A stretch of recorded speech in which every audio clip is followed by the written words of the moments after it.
My name is Daniel Riker. I worked in Area 51 for 15 years, and until now, I've never told anyone what I truly did there. Not my wife. Not my son. Not even the shrink they assigned me after I left. You've heard the rumors, aliens, spaceships, secret time experiments. Most of it's garbage. But some of it isn't just true. It's worse than you think. Because what they keep beneath level 7 is an alien. It's not even something you'd call alive. It's older than life. And it watches. I was hired in 2010, a systems engineer contracted under a shell corporation called Orion Dynamics. On paper, I was brought into work on high-altitude drone guidance. But within my first year, I got flagged by someone for discrete crisis resolution, government code for you don't panic when the impossible happens. After 6 months of evaluations and blackroom interviews, they gave me something called Clearance Black Sigma. I thought it was a joke. Until the elevator took me down to level 7 for the first time. The facility is deep. Really deep. So deep, they had to build custom elevators with mag press rails because standard hydraulics couldn't survive the stress. When you reach level 7, the lighting changes. It's not like the bright, sterile white on the other floors. Everything's dimmer. Amber red. The air feels denser. Like you're breathing somewhere else entirely. And then you see it, the vault. A massive door. Not like a bank vault, more like the entrance to a dam. 2 concentric circles of metal, each layered with electromagnetic locks, manual pins, biometric seals, and something called a neutrino lock. I still don't know what that means. Outside the vault were security teams in full environmental suits. Guns that didn't fire bullets. Some were tuned to frequencies I'd never seen on any spectrum chart. I asked what they were guarding. It's not about what gets out, a man told me. It's about what leaks in. My job was to audit the containment field software every month. I wasn't told what we were containing. I wasn't told why. All I knew was that the vault had sensors that never stopped twitching. Micro changes in air pressure. Radiation spikes that didn't match any known isotope. And mass fluctuations, like something inside was moving. Or shifting. But no one ever opened the vault. No one ever went inside. Not after 1997. They only looked. From screens. Through sensors. Through something they called the aperture, which was like a periscope for time and matter, not light. That was when I saw it for the first time. Behind the second layer of the vault was a black wall. Perfect black, not matte, not void, just wrong. My brain couldn't comprehend its edges. You ever stare into something that makes you feel like you're falling forward and being pushed back at the same time? That was the surface. It wasn't rock. It wasn't metal. Keller, the scientist running level 7, called it pre-existence residue. He believed it was a remnant from before our universe began. A piece of something that should not be. And it was awake. Dr. Keller briefed me in private once. Not in the control room. Not in the labs. But in a hallway with no cameras. You're not dealing with an object, he said. You're dealing with an observer. It doesn't move in our time. It doesn't even process matter like we do. But it registers us. He handed me a manila envelope. Inside were EEG scans, journal entries, photos of techs who had gone missing. Or worse, people who were never logged as entering level 7, yet whose names showed up on internal logs weeks after they died. I want you to install a recursive feedback filter on the aperture array, Keller said. It's seeing too much. Too much of what? I asked. Us. It was around that time the dreams began. I'd be floating in an endless shaft. No ceiling. No floor. Just symbols on the walls that burned into my eyes like brands. Sometimes I'd hear whispers in my own voice. Sometimes I'd wake up with nosebleeds or teeth-grinding fractures I didn't remember getting. Then came the static. On monitors. On speakers. Even on personal phones, which were strictly forbidden below level 3. The static always came right before someone cracked. One text started reciting prime numbers backward. Another insisted he'd seen a version of himself standing at the end of the hallway, but only for a second. That second version? It blinked sideways. Like frames skipping. Keller called it Protocol Zero. No one knew what it did. Only that it was never to be activated unless the black surface began to expand. And it did. In March 2015, for 43 seconds, the vault registered a visual distortion, a ripple in the black. Not a breach. Not a movement. Just a twitch in the dark. Those 43 seconds? Enough to send 3 people into catatonia. I was reviewing logs that night and saw something terrifying. Every camera feed, every sensor, every mic, at exactly 3:17 a.m., registered the same voice whispering a single word, found. We lost Keller 2 days later. He walked into the vault. Alone. Through systems that were supposedly impossible to bypass. There was no footage. No breach. No alarms. Just one log entry in his handwriting. It spoke my name. Not like sound. Like a memory. We never found his body. His replacement was a cold, steel-eyed operative named Grayson. Not a scientist. Not a technician. A handler. He didn't want to understand the thing inside. He wanted to control it. Everything has a logic, he told me. Even gods bleed under pressure. He installed kinetic nullifiers. Placed seismic disruptors on the outer casing. Doubled the armed guards. Started testing frequencies that made the black surface shiver. And then, he activated the aperture for 12 continuous minutes. We watched.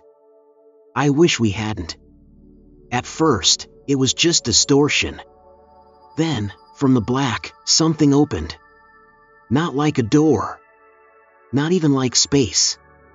More like a fold, as if space and time were just a curtain being pulled aside. Behind it were shapes. Impossible geometry. A spiral of limbs.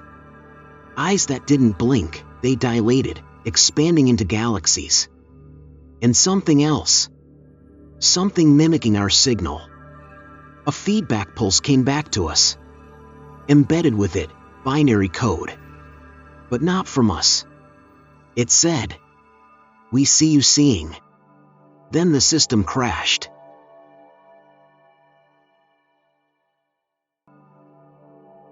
After the aperture feedback, strange things started happening in the facility. Monitors would show hallways that didn't exist. Entire servers would register access logs from users who hadn't worked there in over a decade. Some of them were dead. One man, Lieutenant Mercer, walked into the mess hall on level 4 at exactly 12 p.m. He sat, drank coffee, had a full conversation with 2 other men. The problem? Mercer had been stationed in Alaska for 3 years. And when we checked, he was still there, on camera. So who the hell did we talk to? Grayson called it phase drift. The vault wasn't just leaking radiation or energy, it was leaking possibility. Reality began to fold around it like a wrinkled sheet. I started seeing things too. People I loved, people I'd lost. My brother, who died at 17, appeared on the monitors for a moment. Standing outside the vault. He looked straight into the camera. And smiled. Grayson finally got approval for a classified mission, Operation Echo. His goal was to send a drone directly into the vault interior, not just to observe the black surface, but to pass through it. "Let's see what's on the other side," he said. I begged him not to. I told him it wasn't a wall, it was a membrane. A skin. And whatever was behind it didn't want to be seen. But he ignored me. They launched the drone. We watched as it hovered into the vault, its lights flickering, cameras shaking from interference. It reached the edge of the black surface. Then, it vanished. No explosion. No error code. Just gone. 7 seconds later, the lights across all 7 levels flickered. A backup generator kicked in. Then, across every single speaker system in the facility, including those that were turned off, we heard it. A voice. Male. Calm. Robotic. And identical to mine. Echo received. Beginning return. That night, my quarters locked themselves from the inside. I couldn't open the door. Couldn't contact anyone. Then my laptop, disconnected, wiped, and shielded, powered on by itself. The screen showed a black background. A single line of text. "Do you remember the sky?" I typed back, "What are you?" Another line appeared. "You were me once. Before flesh. Before breath." Then I heard my own voice, whispering from behind me, except I was alone. I spun around and saw nothing. But the lights flickered again, and in the glass of the screen, I saw something standing behind me, not moving, not breathing, just watching. Grayson wanted answers. He forced me back into the control center. Forced me to reopen the aperture. So I did. And this time, something came through. We called it the Black Room, but it was really just Observation Bay 2, repurposed into a Faraday cage reinforced with 2 feet of tungsten and graphene. Inside was a form, humanoid, but only just. Tall, featureless, skin like flowing liquid. It didn't move unless observed directly. When you looked away, it would shift, subtly. A new position. A new angle. We pointed every kind of sensor at it. Thermal. LiDAR. Spectral analysis. It absorbed light. Sound. Memory. Yes, memory. The day after it arrived, 6 of our team forgot their own names.